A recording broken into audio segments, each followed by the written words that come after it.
Sveicināti! Jūs skatīsiet televīzijas programmu New Life. Šodien šī pārraidē jūs satiksieties ar neparastu sievieti. Viņa ir evangelizācijas sapulču dziedātāja no Zviedrijas. Viņu sauc Inga Lilvājum.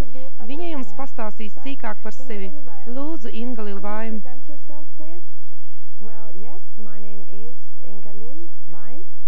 Mani sauc Inga Lilvājum.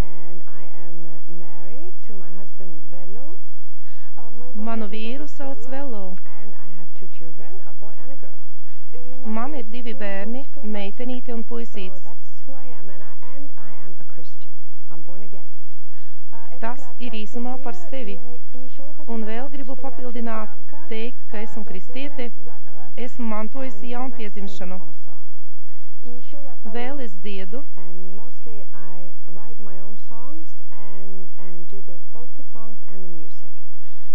Un pamatā es savas dziesmas rakstu pati. Es rakstu pati vārdus un mūziku.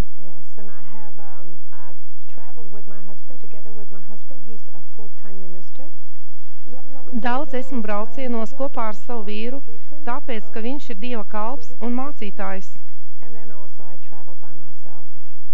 Tāpat es braucu arī pati.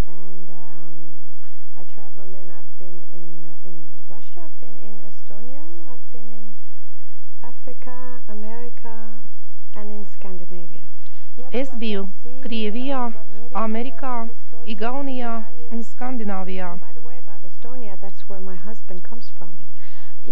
Kas attiecās uz Igauniju, tad es varu teikt, ka tur ir mana vīra dzimšanas vieta.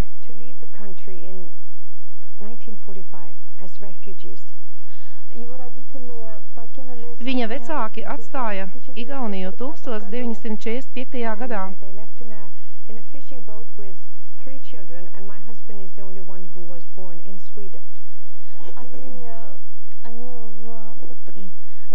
Viņi bēga laivā kopā ar 3 bērniem, un mans vīrs bija vienīgais viņu bērns, kurš dzima jau Zviedrijā.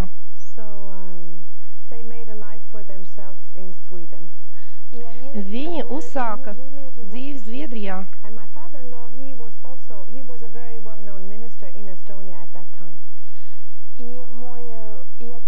Un mans vīra tēvs ir ļoti pazīstams Dieva kalps Igaunijā.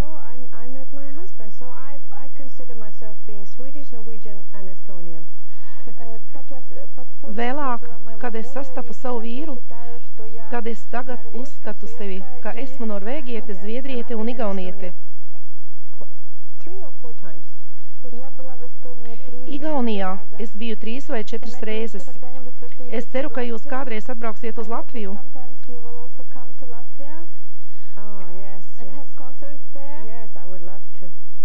Jā, es ļoti vēlētos. Vai jūs varētu pastāstīt, kā jūs uzsākāt dziedāt?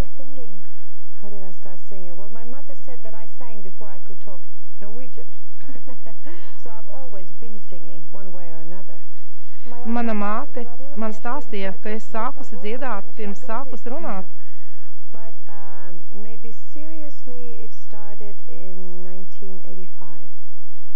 Bet nopietni es tam pievērsos 1984. gadā.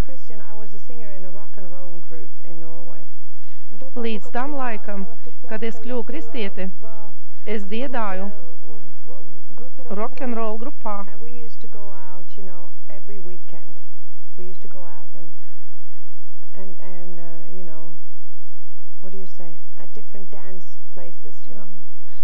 Parasti izziemās dienās mēs braucām uz deju laukumiem, un tur mēs uzstājamies.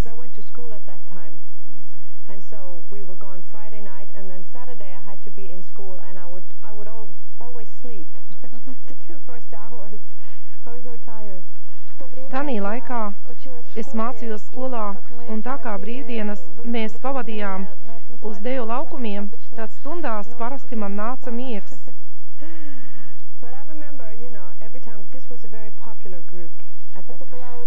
Tanī laikā tā bija ļoti populāra grupa.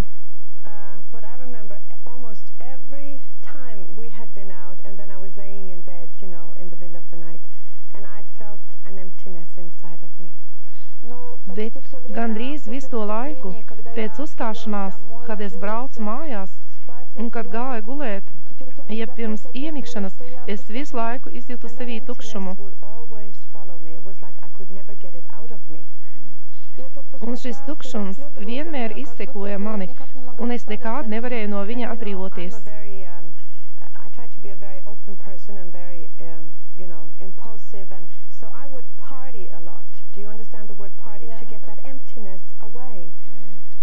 Un tā kā es pēc savas dabas esmu ļoti atklāts cilvēks un cenšos izteikt visu, ko izjūtu, es mēģināju it kā tādā veidā aizmirsties, šādi priecājoties un izklaidējoties, bet šis tukšums tomēr neizsuda.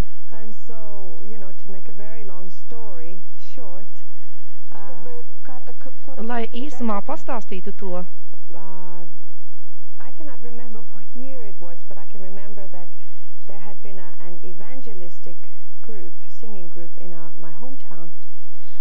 Es neatminos konkrēti, kad tas bija, bet vienreiz uz mūsu pilsētu atbrauca evangelizācijas grupa, kura dziedāja dziesmas. And I remember I had gone to the meetings because of the songs they would sing. Un es atceros, ka es gāju uz viņu sapulcēm šo dziesmu pēc, kuras viņi izpildīja.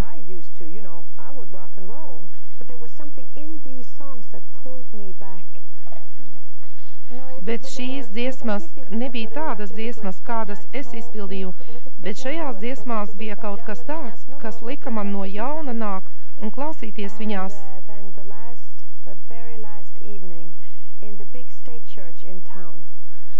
Un pēdējā vakarā lielajā valsts baznīcā manā pilsētā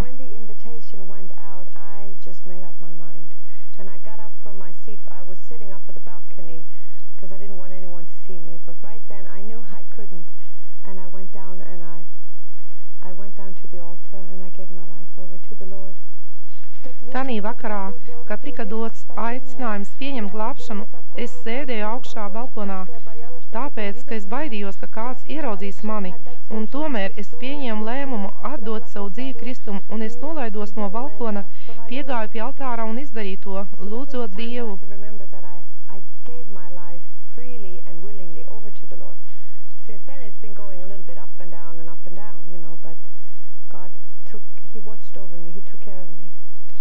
Tanī dienā bija pieņemts izšķirošais lēmums. Pēc tam, protams, bija arī šaubas, bet galvenais atrisinājums, ka Dievs rūpējās par mani, Dievs uzlūko mani. Tas bija kaut kur 69. gadā.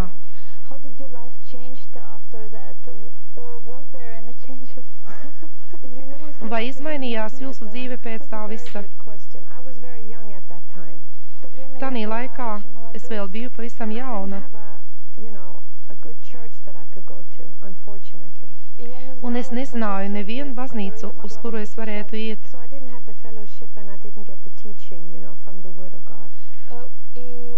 Man nebija nekādu arī sabiedroto, es nemācījos Dievu vārdu, un es neko nezināju. So like I said, it would go up and it would go down. I was on an emotional roller coaster. Un notika tā, ka es biju ļoti emocionāla. Tad brīžiem es biju viļņu augstumos, tad brīžiem slīdēju lejup, jo nebija vēl stabilitātes.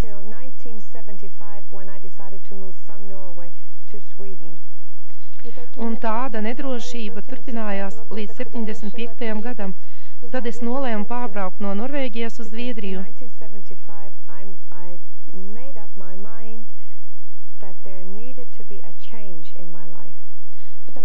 Tāpēc, ka tieši tanī laikā es arī pieņēmu lēmumu, ka manai dzīvei ir jāizmainās.